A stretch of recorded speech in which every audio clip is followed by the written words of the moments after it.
Check out this horror story. Imagine this. It's 2 a.m. in the morning. Something's happening at your house. It really doesn't matter what it is, right? Somebody's trying to break in and you need to get out of there. Or maybe there's a fire 2 doors down and the fire is really spreading fast. Or maybe you got a call that a family member is in the hospital and every single second counts. What do you think is going to happen to your body?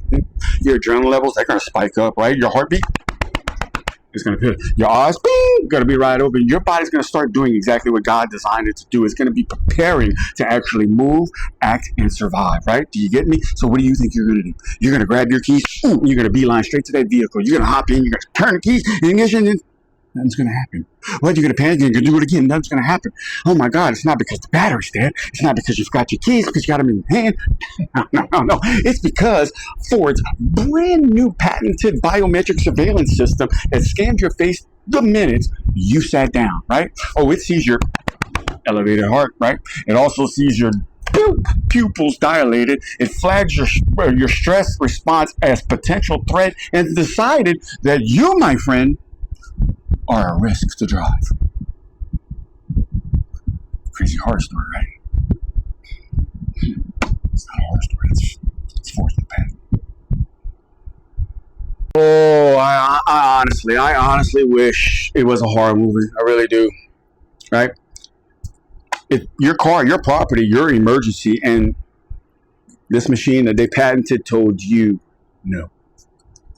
It's not science fiction anymore, guys. That's patent 0104469. Okay, it's filed by Ford Global Technologies LLC. Y'all ready? Y'all ready to stop complying? Me too. It's time. It's time. Hey, whoever's doing all this too, helping with this technology, know that you're going to be held for treason as well.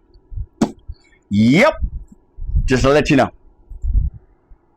Understand that this system uses biometric sensors in and around the vehicle. Okay, we're talking about fingerprint scanning, facial recognition, right? Behavioral analysis, the works. Spare no expense, monitoring the people and whatnot, right? These sensors capture biometric data from anyone near or inside of the vehicle. That data is then transmitted wirelessly to the cloud, to a remote server, right? That remote server is cross-reference your biometric data profile against the database that they call Security Event Core.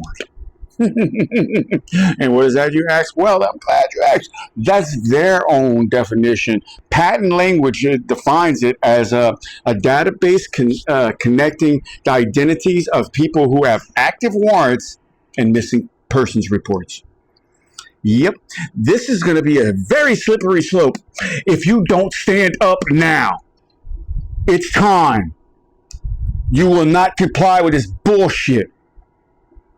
So your car, that thing sitting in your driveway, it's now quietly running your face against a law enforcement database every single time you approach it. That's great. Woo, but it don't stop there. Nope. The system is designed to detect what they call security events. Yeah. That means your biometric data triggers an alert. The vehicle can respond accordingly. It can withhold access. It can prevent you from starting that engine. It can flag you and communicate that flag to an external source. Yep. And here's the part that should make every single one of y'all say, I ain't complying with. Nope, it's a little too far right here. Check this out. That database that I was telling you about, it's not stored in your car. Nope. It's stored on a remote server, meaning a third party somewhere has access to your biometric data every single time you interact with your vehicle. You won't fucking wait yet? Shit! Now, Ford did release a statement saying patent applications should not be viewed as an indication of their business or product plan. Oh, Ford, thank you. I have a message for you. Go fuck yourselves, okay? That's crazy. That's ridiculous. That's a legal shield, guys. Companies don't spend time, money, and legal resources to file a patent on something they never intend to use or license or sell. It doesn't happen. Patents are assets. I mean, really, why would they buy? Why would they make them? Right? They are intellectual property with a dollar sign attached to them. You don't file a patent on an idea you're going to throw in the trash. Pause to read. This ain't even Ford's first rodeo with biometric patents. Not at all. Nope. They also filed a patent for facial recognition to unlock car doors. They also have a patent to monitor health conditions of your passengers. Yeah. Also, they have a system that detects animals outside of the vehicle and assesses the threat level. Yeah, awesome, right? Yeah, they also have an in-cabin biometric system covering facial, fingerprint, and iris recognition, all filed in 2024. Do you not see the pattern here? Because this is a roadmap, straight up. And the destination of this vehicle is going to know more about you biologically than your own doctor does. Yep, you know what else it does?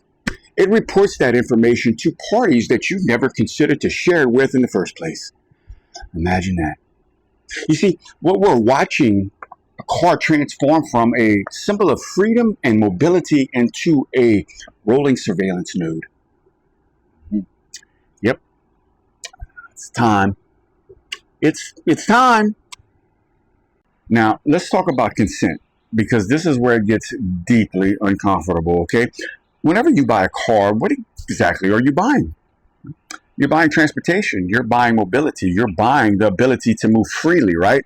Which in this country is supposed to be a freaking right, not a privilege. You see, nobody who walks onto a Ford lot and signs paperwork consenting to having their face scanned, their heart rate monitored, their biometric data transmitted to a remote server, and their identity cross-referenced against a law enforcement database every freaking time you sit down in your own vehicle. Nope. It's time.